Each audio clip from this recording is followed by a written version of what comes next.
ભારત કુલ ગુજરાત યુનિવર્સિટીના આ પરિસરમાં યોજાઈ રહ્યો છે. આપણે સૌ ગુજરાત મીડિયા ક્લબ અને તેની એક આખી એક નવચેતન કરનારા યુવાનોને નવચેતન કરવાનો પ્રયાસ કરેલી ટીમના આભારી છીએ કે જેઓ આવું ઉર્જાસભર પ્રેરણાદાયી આવા અનેકવિધ કાર્યક્રમો આપણી આ ગુજરાતની ધરતી પર આયોજિત કરી રહ્યા છે.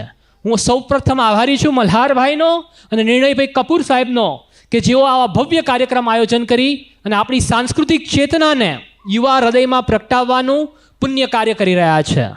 જો સંસ્કૃતિ બચશે તો ભારત બચશે એ વિષય ઉપર પરિસંવાદ કરવા માટે આપણી વચ્ચે આદરણીય શ્રી ઉદય માહુરકરજી ઉપસ્થિત થઈ રહ્યા છે.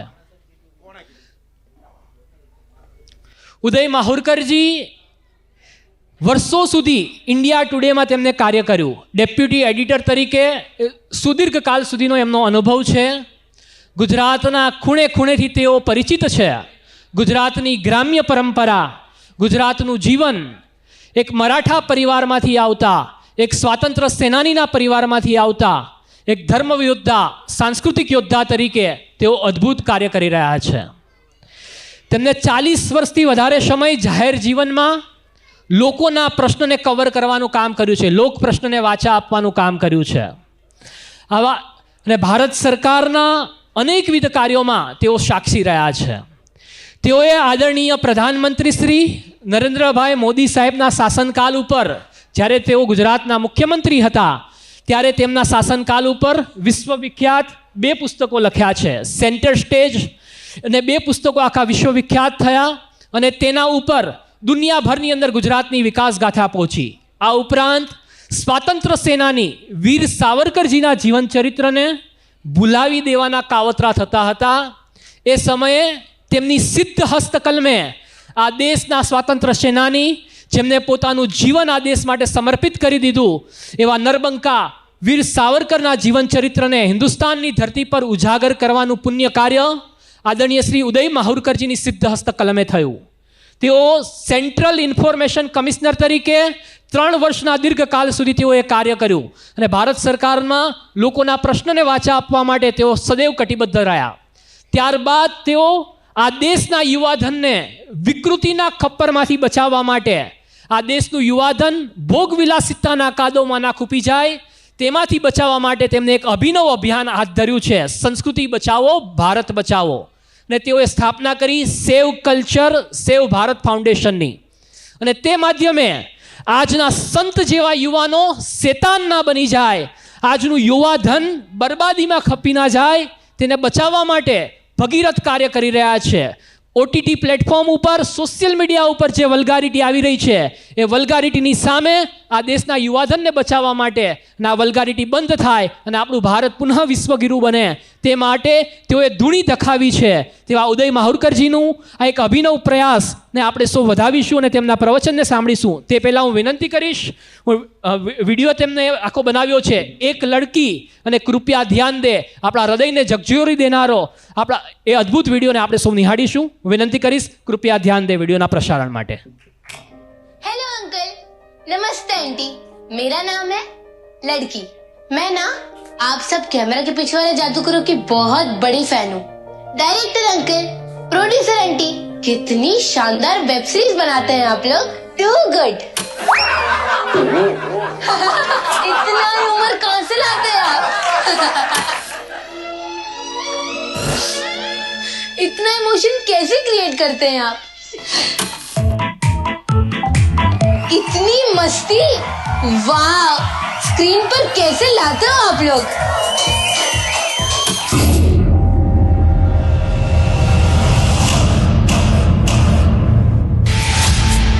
इतनी अश्लीलता कहाँ से लाते हैं आप लोग? ना मेरे शरीर की कोई रिस्पेक्ट, ना मेरे मन का कोई मोल, बस गंदगी में लिपटे हुए निरर्थक शब्द और निर्वस्त्र दृश्य.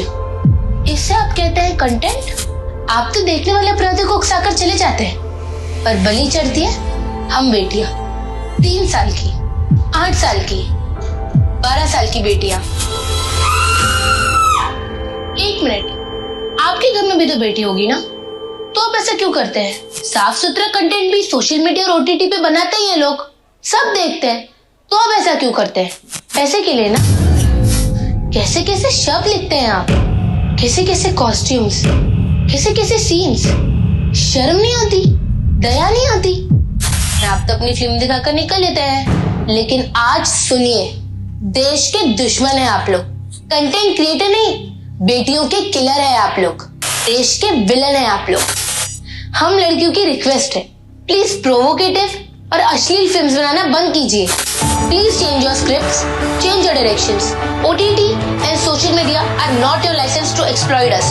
Save the culture, save the nation. A call to retrieve the nation from the menace of rapes and cultural attacks on our civilization by misuse of OTT and social media platforms, films and pornography promotion. Let us wage this battle together. An initiative by Uday Mahurkar, author and historian.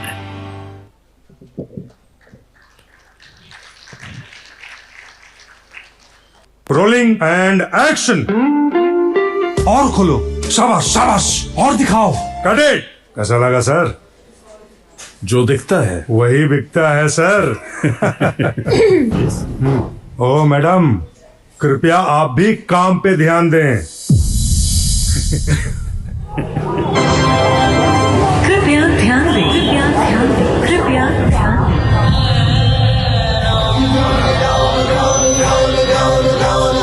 कृपया अपनी गंदी सोच का कूड़ा यहाँ न डाले। कृपया लड़कियों की अश्लील फिल्में यहाँ न डाले। अश्लीलता को कैमरे के लेंस से फीड करना बंद करे। आर्ट के नाम पे इंडिया को मिसलीड करना बंद करे। कृपया अपनी बोल्डनेस का झंडा यहाँ न गाड़े। कृपया अपनी गंदी सोच का कूड़ा यहाँ न डाले। कृपया ध्यान दें। बेटी दीदी बहन माँ को सताना बंद करे। भोले भाले बच्चों को भड़काना भटकाना बंद करे। सुंदरता के पर्दे में अश्लीलता न पाले। कृपया अपनी गंदी सोच का कीड़ा यहाँ न पाले।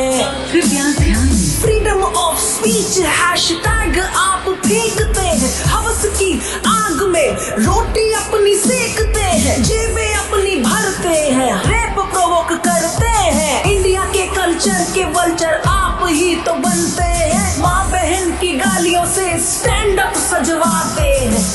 गंदी गालियों पे तालियां बजवाते हैं। माली से दिखने वाले इन कसाईयों को जान ले। मनोरंजक नहीं ये सारे मुजरिम है मान ले।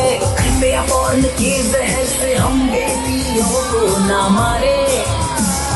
कृपया अपनी गंदी सोच का कूड़ा यहाँ न डाले। कृपया ध्यान दें, कृपया ध्यान दें, कृपया ध्यान दें। Thank you very much. તો હમણાં બે ફિલ્મ આપણે નિહાળી અને પહેલાં ઉદય સરનો પરિચય અહીંથી આપવામાં આવ્યો, એના પરથી આપને ખ્યાલ આવી ગયો છે. ખૂબ તાળીઓ સાથે આપણી વચ્ચે આદરણીય ઉદય માહુરકર સાહેબને આવકારીએ. એકવાર જોરદાર તાળી સંસ્કૃતિ માટે, સંસ્કૃતિના સંરક્ષણ માટે જે સતત કાર્યશીલ કટિબદ્ધ છે આદરણીય ઉદય સરના અભિવાદન માટે ગુજરાત મીડિયા ક્લબના પ્રેસિડેન્ટ નિર્ણય કપૂર સાહેબને હું મંચ પર પધારવા માટે સાદર વિનંતી કરું છું. એમનું અભિવાદન કરશે આદરણીય ઉદય માહુરકર સરનું.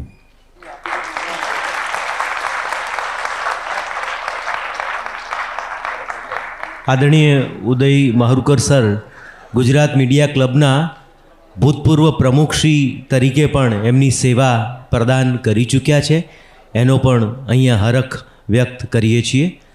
તો આદરણીય ઉદય માહુરકર સાહેબને ફરી એકવાર હૃદયના ઉમળકા સાથે આવકારીએ છીએ અને ખૂબ તાળીઓ સાથે હું એમને મંચ પર સાદર નિમંત્રિત કરું છું. આદરણીય ઉદય માહુરકર સર. શ્રી નિર્ણય કપૂરને શ્રી મલ્હાર દવેને ખૂબ ખૂબ અભિનંદન આપીશ કે ખૂબ સારી થીમ મેં એમની જોડે ચર્ચા કરી હતી અમુક દિવસ પહેલાં. તો ખૂબ સારી થીમ છે, કલ્ચર ઉપર સારું કામ દેશમાં થઈ જ રહ્યું છે, પણ જે રીતે એ લોકો એપ્રોચ કરી રહ્યા છે હું માનું છું અભિનંદનના પાત્ર છે. મિત્રો, આપણે આજે ભેગા થયા છીએ કલ્ચરને સેલિબ્રેટ કરવા માટે, સંસ્કૃતિને સેલિબ્રેટ કરવા માટે. હું વાત કરીશ એની સામે પડકારો શું છે એની. મિત્રો, 20 વર્ષ પહેલાં એક ફિલ્મ આવી હતી જિસ્મ કરીને, બીપી સાહેબ બસોની ફિલ્મ હતી. એ વખતે જે આપણે અભદ્ર ગણતા હતા એ સ્ટેન્ડર્ડથી ખૂબ જ ખરાબ ફિલ્મ હતી એ. અને એ વિષય મેં 20 વર્ષ પહેલાં એક રાષ્ટ્રવાદીઓની મોટી બેઠકમાં એ વિષય મેં ઉઠાવ્યો હતો. એમાં દેશના બે બહુ મોટા લોકો હતા જે સંસ્કૃતિથી જોડાયેલા હતા તે વખતે. એમાંથી એક વ્યક્તિ આજે પણ છે. એ લોકોએ ખૂબ મારી વાત સાંભળી. મેં એમને કીધું કે જો આવું જ ચાલતું રહેશે તો આપણે વિશ્વગુરુ નહીં બની શકીએ. આ વસ્તુ મેં 20 વર્ષ પહેલાં 2004માં કીધી હતી. એ વખતે આવું સોશિયલ મીડિયા આવશે, આટલી બધી ગંદકી આવશે, એના લીધે બળાત્કારો થશે, એની કોઈ કલ્પના મને નથી. હું એના પર કામ કરતો રહ્યો. પછી ફેસબુક આવ્યું, જુદા જુદા સોશિયલ મીડિયા માધ્યમો આવ્યા અને પરિસ્થિતિ બગડતી ગઈ. અને પછી 2018ની અંદર ઓટીટી આવ્યું. ઓટીટી આવ્યા પછી 2020માં જે કોવિડના લીધે પરિસ્થિતિ સર્જાઈ દેશમાં, એ પછી પર ફોર્સ આપણે અંગ્રેજીમાં કહીએ તો આપણને એક એવી આવશ્યકતા પડી કે આપણે એજ્યુકેશન માત્ર ફોનથી જ લેવાનું છે. જ્યારે ફોનનું માધ્યમ બન્યું પરિસ્થિતિ વધારે બગડતી ગઈ.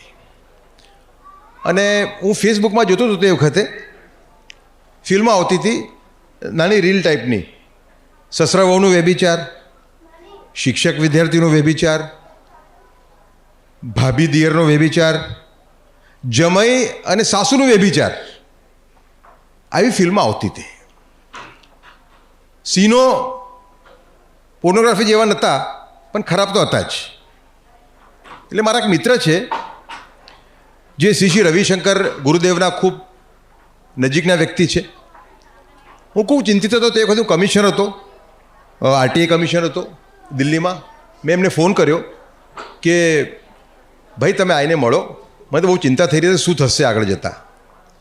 2 કલાક અમે જોડે બેઠા અને અમે એ નિષ્કર્ષ ઉપર આવ્યા કે બોલિવૂડનો એટલો તો પ્રભાવ છે આખા સમાજ ઉપર કે આપણે એમ કહીશું કે બોલિવૂડ સંસ્કૃતિ ઉપર ખતરો છે તો કદાચ લોકો સાંભળવા માટે તૈયાર નથી. હવે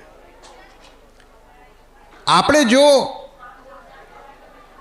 આ રેપનું મુખ્ય કારણ છે એ જો સાબિત કરી શકીશું તો આપણને સફળતા મળશે. કારણ કે રેપથી બધા બીવે છે. પોતે રાક્ષસ જેવો માણસ હોય એ પણ રેપની વાતો બીવે છે. તો અમારી પાસે અમુક સ્ટડીઝ હતી. એક ક્રિશ્ચન ભાઈ હતા જે પોર્નોગ્રાફી ઉપર કામ કરે છે, એ પણ મને પહેલાં મળ્યા હતા વચ્ચે. એમની પાસે અમુક સ્ટડીઝ હતી. પછી અમુક સ્ટડીઝ અમે ભેગી કરી, 8 સ્ટડીઝ અમે ભેગી કરી અને પછી અમે કેમ્પેન શરૂ કર્યું. કેમ્પેનમાં પહેલાં હું મળ્યો ભાઈ મનીષ બરડિયાને, આ ફિલ્મના સર્જક. 2 ફિલ્મો તમે જોઈ, મનીષ બરડિયા અને વૈશાલી શાહ. આ બંનેને મળ્યો અને મેં એમને મારી આખી વ્યથા કીધી. મેં કીધું જે લોકો અત્યારે આમ બેસીતા હોય છે, બધા નહીં કરતા હોય, પણ ડ્રાઈવર હોય કે ઘરઘાટી હોય, એ મોટાભાગે આ જ જોતા હોય છે. તમે જોશો તો મોટાભાગે આ જ જોતા હોય છે. બધા જ કે ખરાબ જોતા હશે માને નથી લેતો, પણ મોટાભાગે જોતા હોય એવું મને લાગે છે. એટલે મેં એમને વાત કરી કે પરિસ્થિતિ બહુ ખરાબ છે, કારણ કે આ ફોન ઉપર આવે છે. અને ફોન ઉપર આવે છે એટલે તમે ગમે એટલા સંસ્કાર કોઈ નાના છોકરાને આપો, પણ જો એના 10-12 વર્ષનો હશે, એના ફોન ઉપર જે આવતું હશે તો એ આનાથી પ્રભાવિત ન થાય એવું અશક્ય છે. એટલે અમે આના પર આ ફિલ્મ બનાવી. પહેલી જે ફિલ્મ હતી એના પહેલાં જ 1 મહિનામાં લગભગ 1 કરોડ વ્યૂઝ આવી ગયા. એ મને એનાથી એક ધરપત આવી, મને એક મનમાં એક કોન્ફિડન્સ આવ્યું કે ભાઈ આ મુમેન્ટ ચાલશે આગળ જતાં.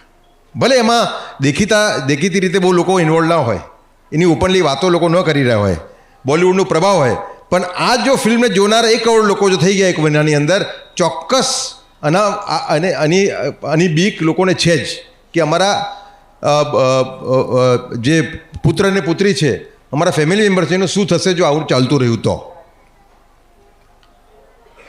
બીજું પરિસ્થિતિ અત્યારે કેટલી બધી ગંભીર છે એનું તમને આ ખરેખર કહેતા આપણાને તો અભદ્ર લાગે છે મને. જેમ માનનીય મોહનજી ભાગવતે વચ્ચે વાત કરી કે ભાઈ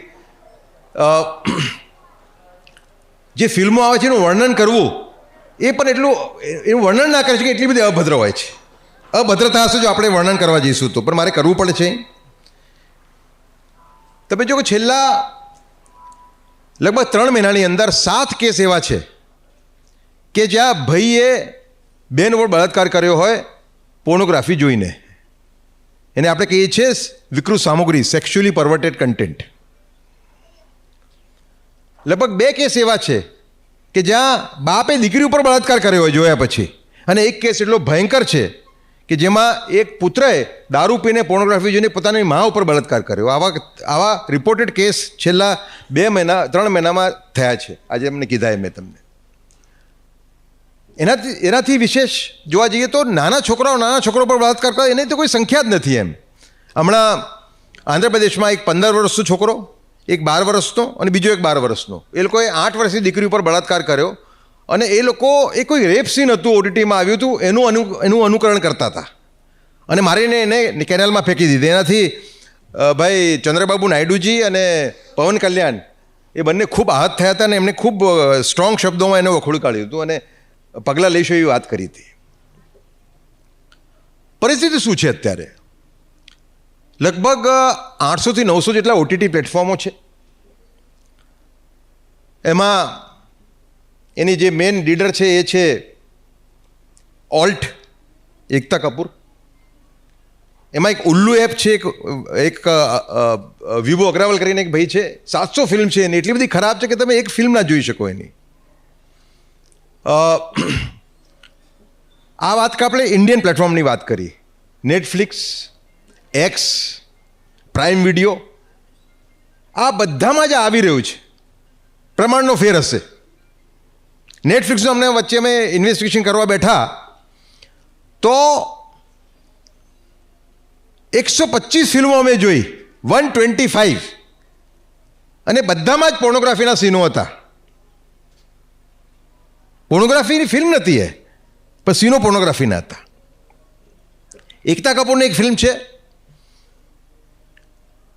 2020ની, જેમાં એક પુરુષ છે, એના આડા સંબંધ એની દાદી જોડે છે, એની ઓરમન મા જોડે છે, એની કાકાની દીકરી જોડે છે અને એની ભાભી જોડે છે અને સીન જોડે છે. એટલે આ જે માનનીય નરેન્દ્રભાઈના નેતૃત્વમાં આપણે ખૂબ પ્રગતિ કરી છે છેલ્લા 10 વર્ષમાં. હું માનું છું એક પણ એવો ક્ષેત્ર નથી કે જેમાં આપણે 10 ગણી પ્રગતિ ના કરી હોય. કોઈ પણ ક્ષેત્ર એવું નથી. તમે ઉપાડી લો, એવિએશન લઈ લો, તમે રેલવે લઈ લો, લગભગ 10 ગણા કરતાં પણ વધારે પ્રગતિ આપણે દરેકમાં કરી હશે. અને જ્યારે એમ કહે છે કે આપણે 2047માં વિકસિત ભારત બનીશું, તો કોઈના મનમાં શંકા નથી કે 2037માં જ ભારત સૈનિકી મહાસત્તા હશે, ભારત આર્થિક મહાસત્તા હશે, ભારત વૈજ્ઞાનિક મહાસત્તા હશે. પણ શું ભારત સાંસ્કૃતિક રૂપે કંગાલ દેશ હશે? Will India be a culturally poorer nation?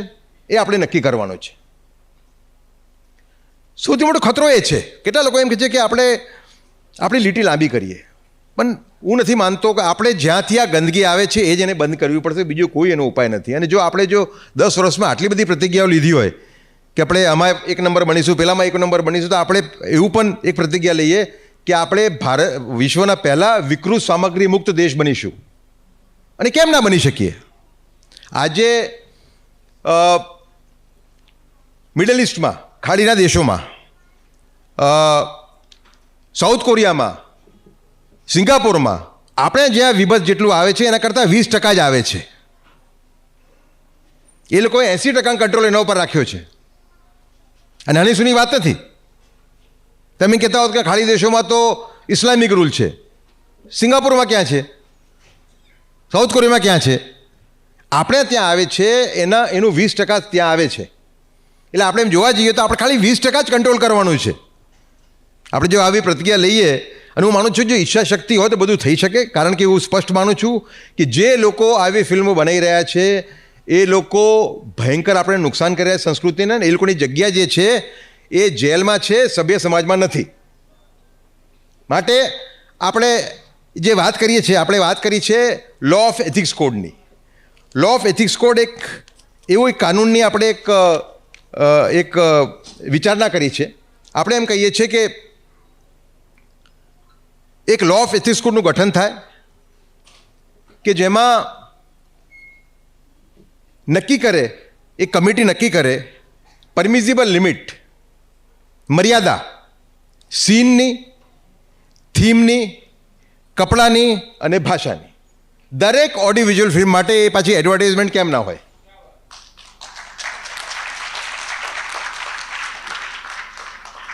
એના પ્રિએમ્બલમાં એક કાનૂન એવું કહેશે, ખરડો એમ કહેશે કે જે નુકસાન વિદેશી આક્રમણકારોએ નથી કર્યું ભારતને, એનાથી વધારે અનેક ગણું નુકસાન તમે લોકો કરી રહ્યા છો આ ભેળી આવું પીરસીને. કારણ કે જે વિદેશી આક્રમણકારો હતા એ ભારતે સમાપ્ત ના કરી શક્યા. આવું ચાલતું રહ્યું તો આપણે અમુક જ વર્ષોમાં, હું 25-50 વર્ષની વાત નથી કરતો, અમુક જ વર્ષોમાં આપણે પતી જઈશું. પરિસ્થિતિ શું છે હું તમને જણાવું.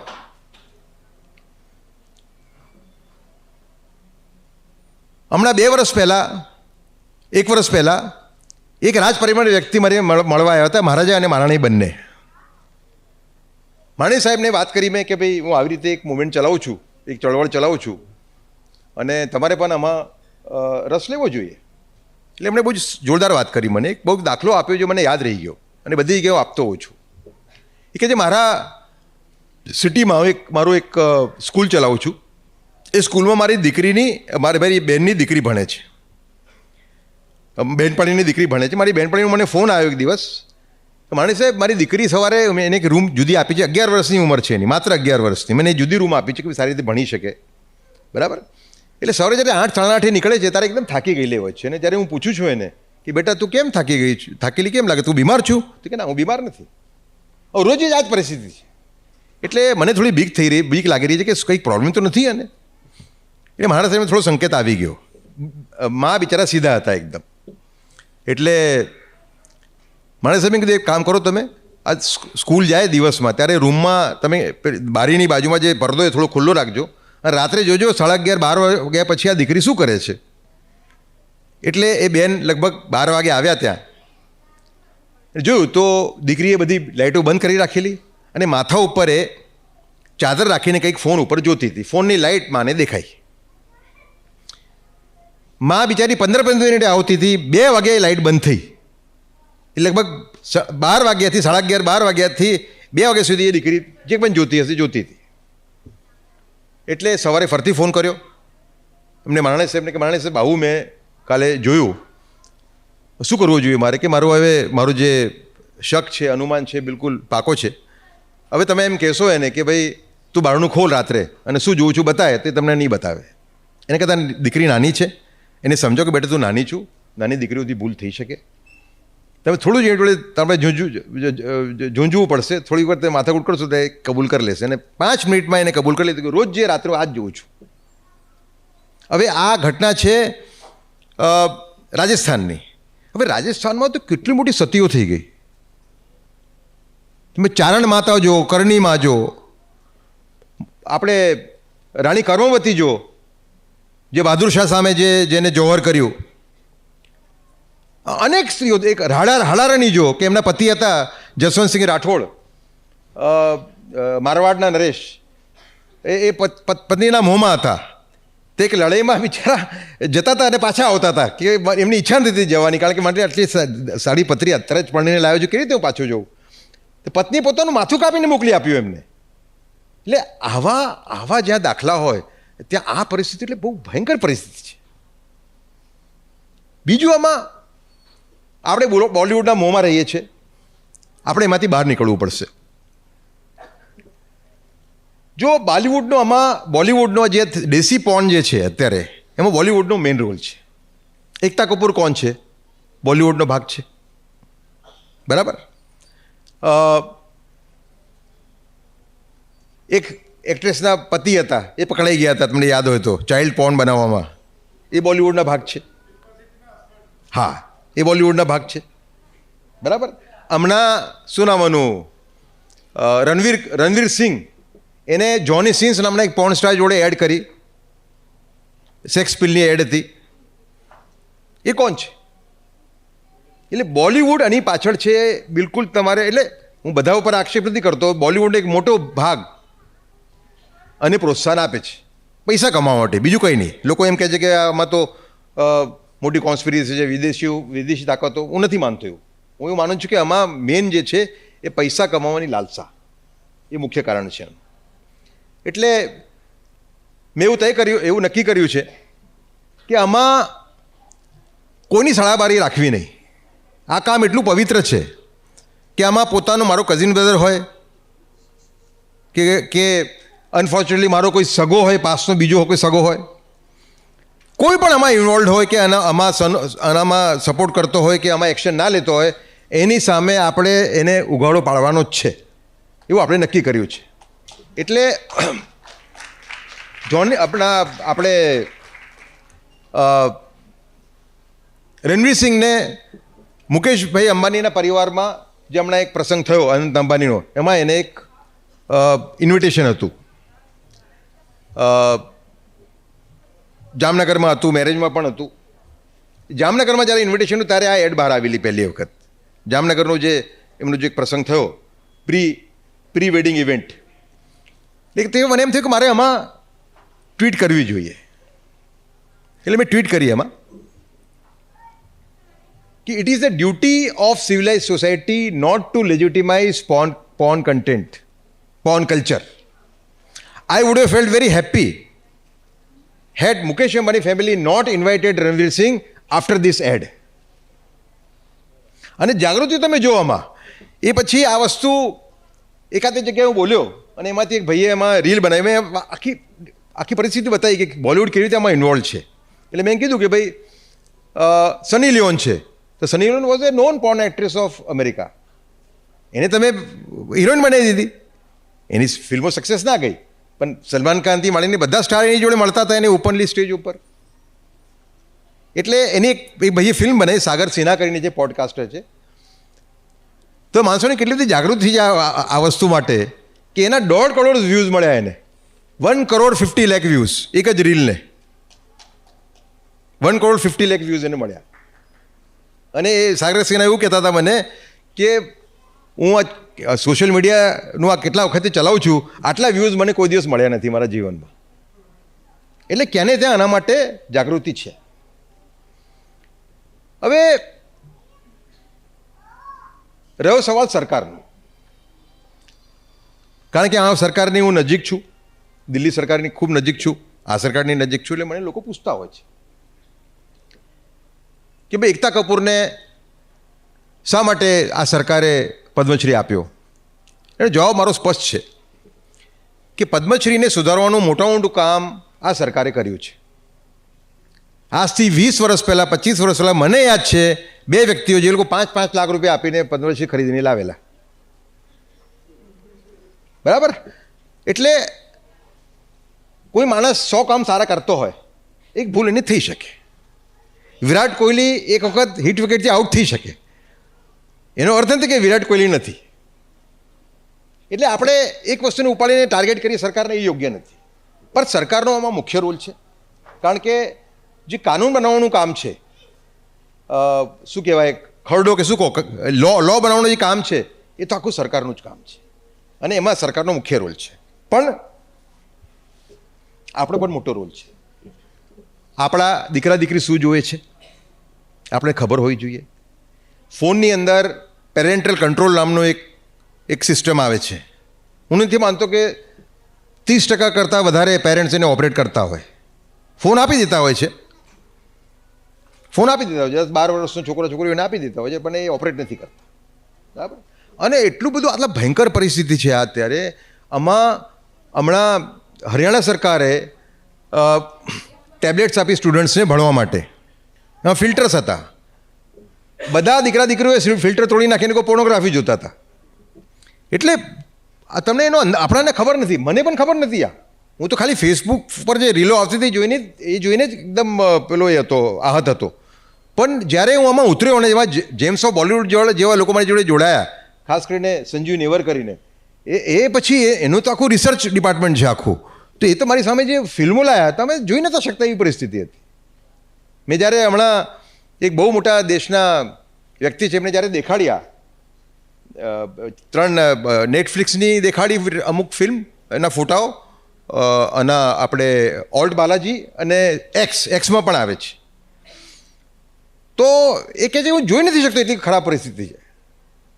મારી જોવાની હિંમત નથી, એટલું ખરાબ છે. કારણ કે ભાઈ સાત્વિક ભાઈ છે, એટલે એમને ખૂબ જોઈને એકદમ એ થઈ ગયા, એકદમ જેને કહેવાય નિરાશ થઈ ગયા કે આ પરિસ્થિતિ દેશમાં છે. તો આપણે બધાએ આમાં કામ કરવું પડશે. પણ એમાં સરકારનું કામ છે જ, પણ જોડે આપણું પણ કામ છે. આપણે શું શું કરી શકીએ? અમે પણ કોઈ એમ કહેતું કે માત્ર અમે તલવાર લઈને નીકળી ગયા છે આ લોકો સામે લડવા માટે, એવું નથી. હમણાં મોટું ઇનિશિયેટિવ આપણી જોડે મળીને ગુજરાત સરકારે લીધું છે. અમે ગયા વર્ષે એમ વિચાર્યું કે જે લોકો આના માટે ઝઝૂમી રહ્યા હોય સંસ્કૃતિને બચાવવા માટે, આપણે એમને કંઈક પ્રોત્સાહન આપવું જોઈએ. તો અમે સાંસ્કૃતિક યોદ્ધા પુરસ્કાર એની કલ્પના કરી. 8 જણોને અમે સિલેક્ટ કર્યા, 8 લોકોને દિલ્હીમાં. અને માન્ય યોગી આદિત્યનાથજી અને સુમિત્રા મહાજનજી, પૂર્વ સ્પીકર આપણા લોકસભાના, એ બંનેના હાથે 8 જણોને આપણે 1-1 લાખ રૂપિયા આપ્યા. જ્યારે પાછા આવ્યા, હું જ્યારે ગુજરાત આવ્યો, હું રહું છું ગુજરાતમાં જ રહું છું, મેં માન્ય ભૂપેન્દ્રભાઈને વાત કરી. ભૂપેન્દ્રભાઈ એટલા બધા પેલા ઇન્વોલ્વ હતા આખી વાતમાં, કલ્ચરની વાત હતી. એમને કીધું કે આ કામ અમારે કરવું છે. એટલે અત્યારે ગુજરાત સરકારે અમારી જોડે હાથ મળ્યા છે અને આપણે ગુજરાત સાંસ્કૃતિક યોદ્ધા પુરસ્કાર એ સરકાર આપી રહી છે. અમે એમની મદદ કરીએ છીએ એમાં. અને 8 જણને અમે એક પુરસ્કાર અમદાવાદમાં આપ્યો. હવે અમે નેક્સ્ટ પ્રોગ્રામ કરીએ છીએ સુરતમાં. અમે સિલેક્શન કરીએ છીએ, એમાં જે લોકો ઝઝૂમી રહ્યા હોય એવા જ લોકોને અમે પુરસ્કાર આપતા હોઈએ છીએ. કલ્ચર એક બહુ મોટું ક્ષેત્ર છે. હવે કોઈ સારી ભરતનાટ્યમની નર્તિકા હોય તો એને અમે પુરસ્કાર નથી આપતા. પુરસ્કાર જે માણસ ઝઝૂમી રહ્યો હોય એને જ અમે પુરસ્કાર આપતા હોઈએ છીએ. એનું ખૂબ સિલેક્શન અમે કરતા હોઈએ છીએ. નેક્સ્ટ અમારું સુરતમાં છે, પછી વડોદરામાં છે, પછી રાજકોટમાં છે. અને હવે તો ભૂપેન્દ્રભાઈ એવી જ વાત કરી મને કે આપણે એને ડિસ્ટ્રિક્ટ લેવલ ઉપર જઈએ. ઇનામની જે રકમ છે 1 લાખની એને ઓછી કરી દઈશું આપણે, પણ દરેક ડિસ્ટ્રિક્ટમાં પણ આપણે આ કાર્યક્રમ કરવું જોઈએ. એ બહુ સારી ભાવના છે એમની. હું માનું છું કે આવી સંવેદના ભારતમાં બહુ ઓછા લોકોએ દેખાડી હશે, ખાસ કરીને રાજકારણીઓમાંથી કોઈ નથી દેખાડી. અને એટલા બધા તત્પર છે. એમણે એમ કહેતા હોય કે આ બધી વિકાસની વાતો પોકળ છે જો આપણે ના કરી શકીએ તો. એટલે એમની ભાવનાને હું કદર કરું છું અને ખૂબ મને એમના માટે ખૂબ માન છે કે સંસ્કૃતિનું આવું ધોવાણ થતું હોય એવા સમયમાં એક રાજકારણી આવી સંવેદના દેખાડે એક બહુ મોટી વસ્તુ છે. ટોટલ 700 પ્લેટફોર્મ છે એવા, 800 મેં તમને વાત કરી જે આ પીરસી રહ્યા છે. એમાં મેન નામ તો તમે જાણો જ છો. પણ જે નાના પ્લેટફોર્મ છે એ લોકો શું કરે છે? એ લોકો કોલ ગર્લ્સને હાયર કરે છે. ઉત્તર ભારતમાં એ લોકોનું કેન્દ્ર છે મીરઠ, મધ્ય ભારતમાં છે મુંબઈ, અને દક્ષિણ ભારતમાં છે ચેન્નઈ અને હૈદરાબાદ. એ લોકો કોલ ગર્લ્સને હાયર કરે છે. ફોટોગ્રાફરને કેવી રીતે કેટલા બધા પૈસા આપતા હોય છે. એક ફોટોગ્રાફરને એ લોકો વિડીયોગ્રાફીના એક દિવસના 10,000 થી 14,000 રૂપિયા આપતા હોય છે. મીરઠમાં એના સ્ટુડિયો બનેલા છે, નાના નાના ફ્લેટોમાં. એ સ્ટુડિયોમાં એ લોકો શૂટિંગ કરતા હોય છે અને પછી એને રિલીઝ કરતા હોય છે ટ્વિટરના માધ્યમથી. ટ્વિટરની વાત કરીએ તો એલન મસ્ક જે છે એ પોતે વોકિઝમની વિરુદ્ધ ખૂબ બોલી રહ્યા છે અત્યારે. પણ આપને ખ્યાલ આવે કે એલોન મસ્કમાં આવ્યા પછી જ પોર્નોગ્રાફી લેજિટિમાઇઝ થઈ ગઈ છે એક્સ ઉપર, ટ્વિટર ઉપર. એટલે હું એમને પણ એક લેટર તૈયાર કરવાનો છું, લખવા માટે એક લેટર લખવાનો છું એમને અને ટ્રમ્પને. તમે એમાં જોડાઓ. હમણાં આમાં ઓસ્ટ્રેલિયાના જે પ્રાઇમ મિનિસ્ટર છે એમને એક મોટું પગલું લેવા જઈ રહ્યા છે કે 16 વર્ષથી ઓછી વયના સ્ટુડન્ટ્સો એના માટે સોશિયલ મીડિયા બેન. હજુ એ વાતને 8-9 મહિના થશે લગભગ. પણ હું માનું છું જો પશ્ચિમના દેશો આવું વિચારતા હોય તો અમે એમને પણ એક લેટર લખવાના છીએ. એકવાર આ જો આ ખરડો ક્લિયર થઈ જાય, આ લો આખું ફાઇનલ થઈ જાય પછી એમને પણ લેટર લખીશું. અમે એવું પ્લાન કરીશું કે એમને એમ કહીશું કે તમે નેક્સ્ટ ટ્રીપમાં જ્યારે આવતા હો ત્યારે અમે તમારું સન્માન નહીં કરીશું, કાં તો તમે ઓસ્ટ્રેલિયામાં કહેતો તમે ઓસ્ટ્રેલિયામાં તમારું સન્માન કરીશું. આમાં ગ્લોબલ અવેરનેસ પણ આમાં આવી રહી છે. જર્મનીમાં ગ્રુપ્સ છે. આમાં ઋષિ સુનાકે વાત કરી હતી આ બેન કરવાની સોશિયલ મીડિયા નાના સ્ટુડન્ટ્સ માટે. એટલે અનેક જાગૃતિ દેશમાં છે, પણ ચેલેન્જ બહુ મોટું છે. કારણ કે જો આપણે આમાં નહીં જાગીએ તો અમુક જ સમયમાં આઈ એમ નોટ બિંગ એન એલાર્મિસ્ટ, હું શું કહેવાય ખોટું ઘંટ નથી વગાડી રહ્યો. તમે યાદ રાખજો, આપણે મારી વાત કરીએ તો મને તો ખબર નથી આટલું બધું આવે છે. જ્યારે હું ઉતર્યો ત્યારે મને ખબર પડી. અને આપણા દીકરાઓ તો જોઈ રહ્યા છે, આ રોજ તો જોઈ રહ્યા છે. એટલે આપણે એક બહુ મોટી લડાઈ લડવાની છે દેશની. અને આમાં જો આપણે નહીં જાગીએ તો બહુ મોટી કિંમત આપણે ચૂકવવી પડશે ને માનવ જાતિના કિંમત ચૂકવવી પડશે. તમે જુઓ કે G20 ભારતમાં થયું. G20 ભારતનું જે G20 હતું એ બીજા બધા G20 કરતાં જુદું જ હતું. આપણે આફ્રિકન યુનિયનને નરેન્દ્રભાઈ એમને મેમ્બર બનાવ્યા G20ના. આફ્રિકન દેશોનું મહાસત્તાઓ માત્ર શોષણ જ કરતી હોય છે. એક મહાસત્તા જે નામ નથી લેતો એનું ચંદનનું ખૂબ બળું એમની પાસે ભંડાર છે. પણ એ લોકોને પોતાનું ચંદનનું ભંડાર બચાવી રાખવું છે. એટલે એ લોકો એક આફ્રિકન દેશ છે, ગરીબ દેશ છે, એના જે રાષ્ટ્રપતિ કે પ્રાઇમ મિનિસ્ટર છે એને બ્રાઇબ કરીને ત્યાંથી એકદમ સસ્તા ભાવે લે છે. અને ટ્રાન્સપોર્ટ કર્યા પછી પણ એ લોકોને એ ચંદન જે છે એ પોતાના ચંદન કરતાં સસ્તું પડે છે. હમણાં શ્રીલંકા પરિસ્થિતિ શું ઊભી થઈ? બધી જગ્યાએ ભારતનો મોટો રોલ છે. શ્રીલંકા આજે જો બહાર આવ્યું ક્રાઇસિસમાં તેમાં આપણો મોટો રોલ છે. આપણે જે ટર્મ્સ ઉપર લોન્સ આપીએ છીએ આફ્રિકન દેશોને એની તમે સ્ટડી કરશો એમાં ખ્યાલ આવશે કે આપણી ટર્મ સોફ્ટ ટર્મ હોય છે. લોન આપણી એજ્યુકેશન માટે હોય છે, હેલ્થ માટે હોય છે. અમે તમે જુઓ કે નરેન્દ્રભાઈ વચ્ચે પાપુઆ ન્યૂ ગુનિયા ગયા હતા 1 કે 1.5 વર્ષ પહેલાં. તો ત્યાંના રાષ્ટ્રપતિ એમના પગ પડી ગયા એમને જ્યારે રિસીવ કરવા ગયા એરપોર્ટ ઉપર. શું કારણ હતું? કારણ એ હતું કે જ્યારે કોવિડનો કહેર આખા દુનિયામાં હતો ત્યારે આપણે એ લોકોને વેક્સિન મોકલી હતી એક નાના દેશને. તો ભારતનું એક મોટું સ્થાન છે. અને આપણા જે સંતો થઈ ગયા, વિવેકાનંદ હોય, શ્રી અરબિંદો હોય, મારા ગુરુ સ્વામી પ્રાણવાનંદજી, ભારત સેવા આશ્રમ સંઘના સંસ્થાપક બહુ મોટા સંત, દયાનંદ સરસ્વતી હોય, રંગઅવધૂત હોય આપણા મારા બીજા ગુરુ ટેમ્બે સ્વામી હોય. આ બધા લોકોએ ભારત મહાન દેશ બનશે એવી પરિકલ્પના કરી, ભવિષ્યવાણી કરેલી. જો એમાં અવરોધો આવતા હોય, શું આપણી જવાબદારી નથી અવરોધો આપણે દૂર કરીએ? જે દેશમાં આટલા મોટા મોટા સંતો થઈ ગયા, જે લોકોનું આટલું મોટું યોગદાન છે, જેને આખી દુનિયા માને છે, જો એ લોકોના બોલ જો ખોટા પડી રહ્યા હોય એવી પરિસ્થિતિ જો સર્જાય તો આપણી જવાબદારી નથી કે આપણે એમને રોકવું જોઈએ. અને બીજું કે આપણે સ્કૂલમાં પ્રતિજ્ઞા કરતા હતા, પહેલાં નાના હતા કેટલાનો ખ્યાલ હશે, અત્યારે પણ લખેલી આવે છે પુસ્તક ઉપર કે બધા ભારતીયો મારા ભાઈ બહેન છે. જો આપણે જો આ પ્રતિજ્ઞા કરતા હોઈએ તો આપણામાં સંવેદના હોવી જોઈએ કે મારા ભાઈ અને મારા બહેન બગડી રહ્યા છે. અને એના કરતાં પણ વધારે આપણે ભાઈ બહેન છોડી દઈએ, દેશ છોડી દઈએ, તમારો પોતાનો પ્રપૌત્ર સુરક્ષિત નથી ભાઈ. કારણ કે આ તો એવું રાક્ષસ છે કે જે બધાના ઘરમાં પેસી ગયું છે. પગ પેસારો બધી જગ્યાએ છે. એટલે એનાથી કેટલા લોકો બચી શકશે? કેટલા લોકો એક ભાઈ છે હમણાં ગુજરાતમાં કે જેમનું ટાઈમ માંગી રહ્યો છે કેટલા વખતથી કે ભાઈ મારા મોટા સંત છે, એમને મારી મુલાકાત તમે કરી આપો. તો મને થોડી ફંડની જરૂર છે એમાં. કારણ કે હવે મેં લગભગ 2 વર્ષ ચલાવ્યું અને બિલકુલ પૈસો ખર્ચ્યા વગર બહુ ઓછામાં ઓછા. હવે મારે એને જો આગળ વધારવું હોય, વધારે પ્રેશર ક્રિએટ કરવું હોય, આખા દેશમાં લઈ જવું હોય, ગામ લઈ જવું હોય તો મારે અમારે પૈસા જોઈએ. હું એમની પાછળ 1 મહિનાથી પડ્યો છું, એ ભાઈની પાછળ કે ભાઈ મને તમે મળી આપો અને હા કે ના જવાબ આપો. 1 મહિનાથી એ ભાઈ મને લટકાવે છે.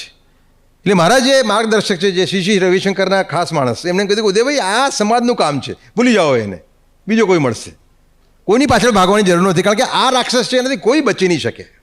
કોઈ એવું માનતું હોય કે હું બચી મારો મારો મારો દુશ્મન આમાં આવી જશે આના ફેટમાં, હું નહીં આવું, એવું નહીં થઈ શકે આમાં.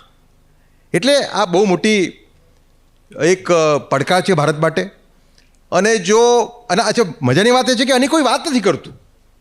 બધાને એની પીડા છે.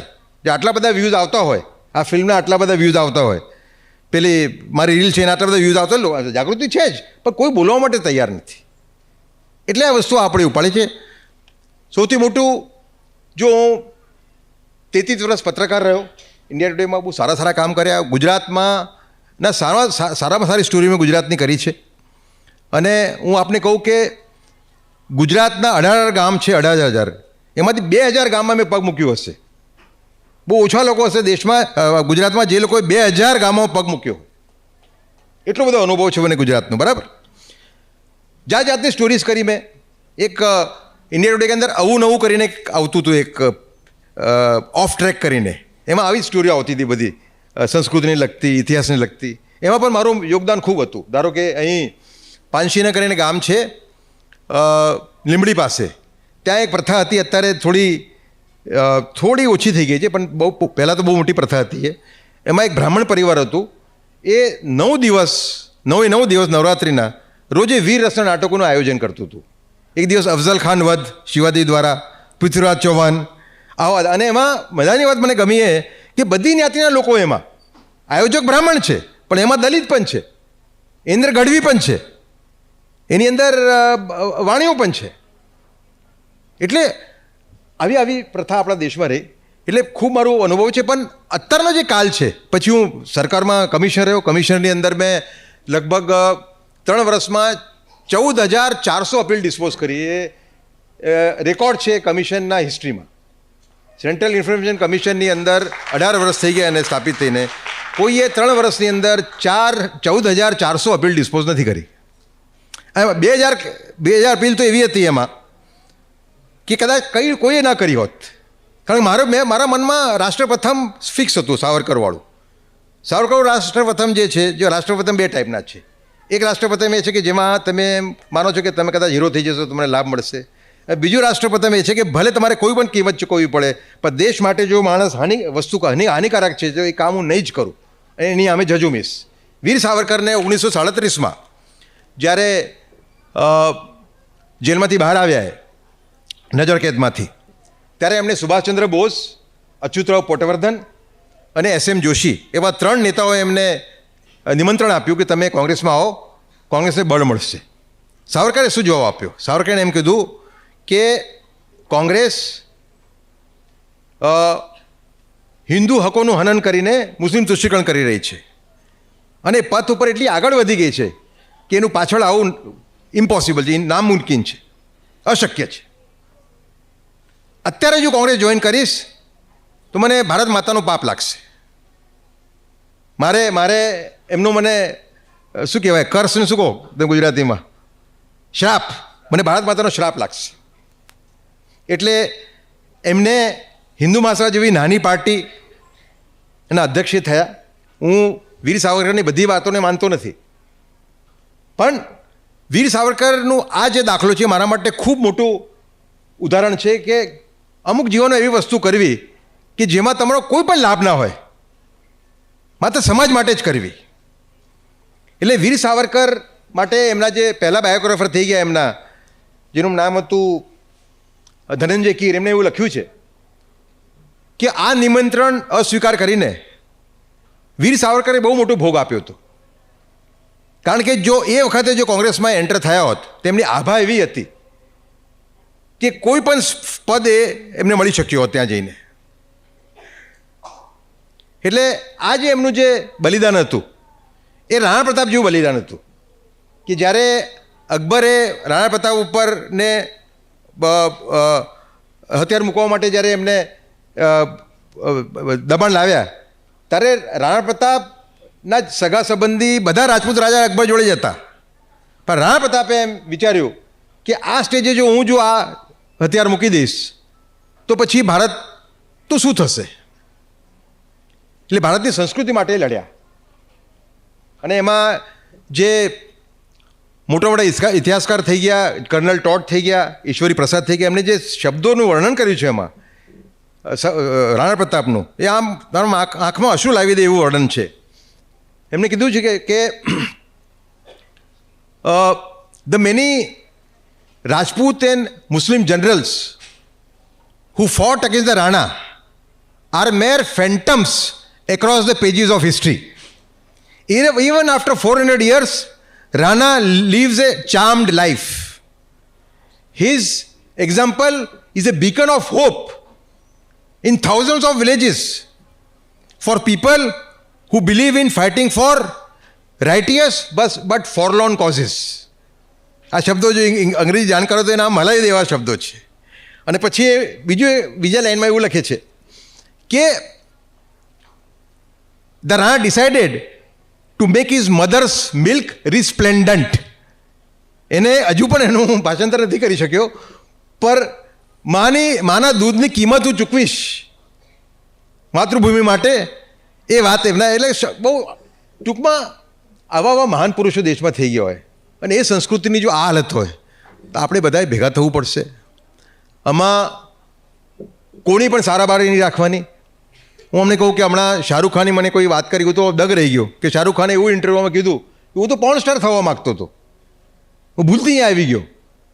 એટલે હવે આવા લોકો તમારા હીરો હોય તો શું હાલત થશે આપણી? અભિનય સારા હશે, અભિનય સારું કરતા હશે, પણ આપણે એને એવું માની બેઠી કે આ સાચા હીરો છે. આટલા મોટા મોટા હીરો દેશમાં થઈ ગયા.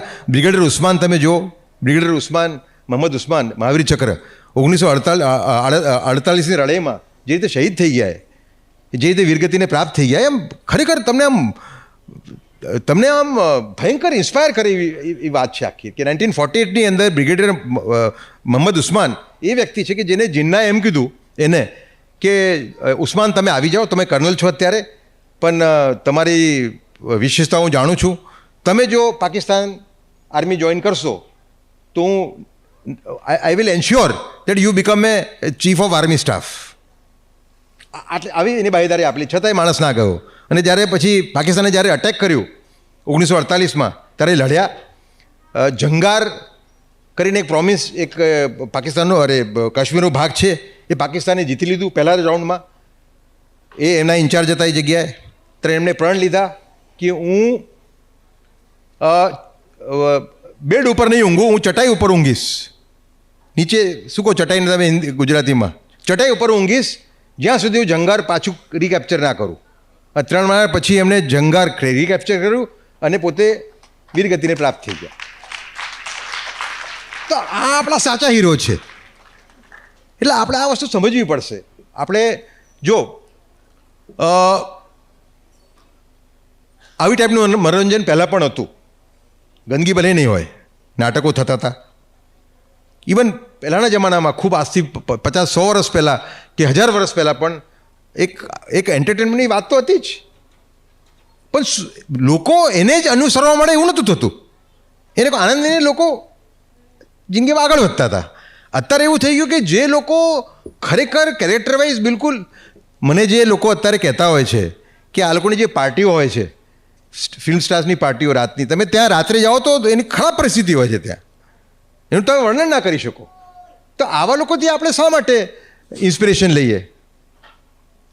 જ્યારે દેશમાં આટલા મોટા મોટા મહાવીરો થઈ ગયા હોય, આટલા મોટા મોટા સંતો થઈ ગયા હોય. તમે જુઓ કે ટેમ્બે સ્વામી, વાસુદેવાનંદ સરસ્વતી 1914માં દેવ થઈ ગયા ગરુડેશ્વરમાં, બરાબર. એમને ચાતુર્માસ આખા ભારતમાં કર્યું હતું. હરિદ્વારથી માંડીને કન્યાકુમારી સુધી, તાંજોર સુધી, અને દ્વારકાથી માંડીને બંગાળ સુધી. એ વખતે ઘોડાગાડી તો હતી જ, ઘોડાઓ હતા, ટ્રેન પણ નથી 1914માં. એ કોઈ દિવસ પગપાળે કરી આખી એમને, બધી જ એમની જે ચાતુર્માસ છે બધા પગપાળે એમને કર્યા. એટલે છેક હરિદ્વારથી તાંજોર સુધી અને આ બાજુ દ્વારકાથી બંગાળ સુધી એ ચાલીને ગયા. આખા દેશનું ભ્રમણે ચાલીને એમને કર્યું. આવા મોટા મોટા જો સંત થઈ ગયો હોય દેશની અંદર. મારા ગુરુ સ્વામી પ્રાણવાનંદજી કેટલા મોટા સંત, ભારત સેવા આશ્રમના સંસ્થાપક એ એવું કહેતા હતા, એટલે એમના તો વિચારો એટલા બધા છે કે હું માનું છું કે એમને દલિતોમાંથી સંત બનાવ્યા. નાની સૂની વાત નથી. આજથી 80 વર્ષ પહેલાં, 90 વર્ષ પહેલાં દલિતમાંથી ઉચ્ચ કોટીના સંતો એમને બનાવ્યા. કેટલું મોટું એમનું કમિટમેન્ટ હશે. તો આટલા મોટા મોટા લોકો આપણા દેશમાં થઈ ગયા હોય, હવે તો લિટરેચર પણ અવેલેબલ છે બધાનું, તો આપણે આ લોકોથી પ્રેરિત કેમ થઈએ? પણ એક વાત ચોક્કસ છે, આપણે પ્રેશર બનાવવું પડશે.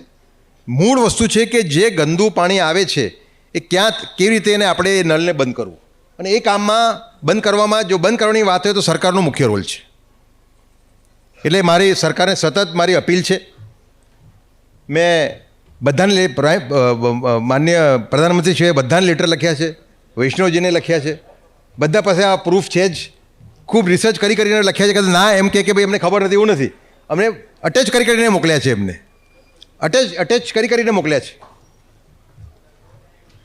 અમુક એક્શન થયું પણ છે. આમાં ગયા જાન્યુઆરીની અંદર 18 OTT બેન કર્યા કેન્દ્ર સરકારે, લગભગ 57 સોશિયલ મીડિયા હેન્ડલ બેન કર્યા સરકારે.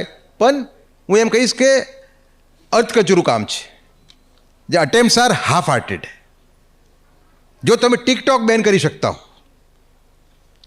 તમે ધારો એને બેન કરી શકતા હો, તો આને બેન કામ ના કરી શકો. બીજું કે ઈડી અને CBI જો તમે દેશને સાફ કરવા માટેનો ઉપયોગ કરી શકતા હો, તો આ લોકોને સામે પણ કરો. ઈડી અને CBI આ લોકો સામે કેમ નથી કરતા ભાઈ? જે લોકો આવું પીરસી રહ્યા છે, જે લોકો સસ્તા પૈસા માટે આખું દેશનું ભાવિ અંધકારમય બનાવવા માટે કાર્ય કરી રહ્યા હોય, એવા લોકો સામે ઈડીની CBI રેડ કેમ ના હોય? એટલે અમે બહુ સ્પષ્ટમાં રાખ્યું છે કે જે લોકો આવું પીરસી રહ્યા છે, ભારતની યુવા પેઢીને બગાડી રહ્યા છે, ભારતમાં રેપ કલ્ચરનું પ્રમોશન કરી રહ્યા છે, એ લોકોની જગ્યા જેલમાં છે, એ લોકોની જગ્યા સભ્ય સમાજમાં નથી. આ સ્પષ્ટ લક્ષ્ય લઈને અમે આગળ વધીએ છીએ. કેટલા લોકો મારી પાસે આવ્યા, હમણાં એક બહુ મોટા વ્યક્તિ મારી પાસે આવ્યા, સરકાર જોડે જોડાયેલા છે, કે ઉદયભાઈ તમે ખૂબ વધારે પડતું, અને એટલે તમારું બહુ ટફ છે, બોલવાનું બહુ આકરું છે, થોડું ને માઇલ્ડ કહ્યું. આમાં કોઈ આગળ મેં કીધું સોની લિસ્ટન તમે જોયો છે? સોની લિસ્ટન અમને એક બોક્સર થઈ ગયો, જેને હરાયો તો મોહમ્મદ અલીએ 1965 આજુ. સોની લિસ્ટન, આ સોની લિસ્ટનનો મુક્કો છે. આ મુક્કો બંધ, આ બોક્સિંગ બંધ નહીં થાય. આ જ્યાં સુધી બંધ નહીં થાય ત્યાં સુધી આપણે આ રાક્ષસને ડામી નહીં દઈએ. એટલે આ આપણું એક નેમ છે આપણી. અને હું એમ કહું છું કે આપણે બધાએ આના પર વિચાર કરવો જોઈએ, બરાબર? હવે જો કોઈ પ્રશ્નો કોઈ પૂછવા માગતું હોય તો હું પ્રશ્ન લેવા માટે તૈયાર છું. આપણે 2-4 કેટલા લઈ શકીએ? હા, 2-3 પ્રશ્નો લઈ શકીએ આપણે.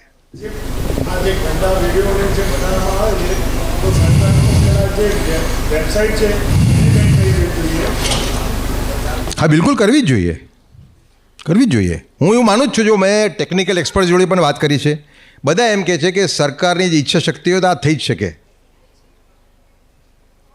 તમારે રેવન્યુ ભૂલી જવું પડે નેટફ્લિક્સનું. આ નેટફ્લિક્સ ભારતમાં આવવું હોય તો હેલ્ધી કન્ટેન્ટ આપવું પડશે.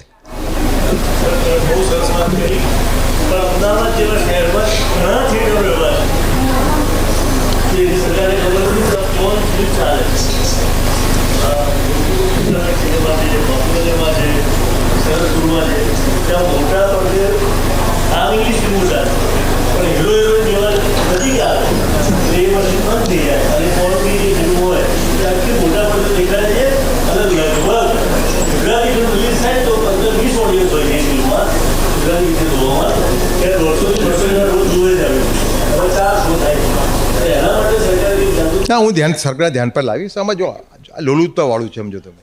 એટલે તમારે, મેં તમને વાત કરી, મેં તમને રસ્તો દેખાડ્યો કે તમારે નળ બંધ કરી દેવું પડે. બાકી લોલુપતાવાળું છે તો લોકો જોવાના જ છે. ને કલયુગ છે, આ સત્યુગ નથી, આ કલયુગ છે. Thank you. ધન્યવાદ.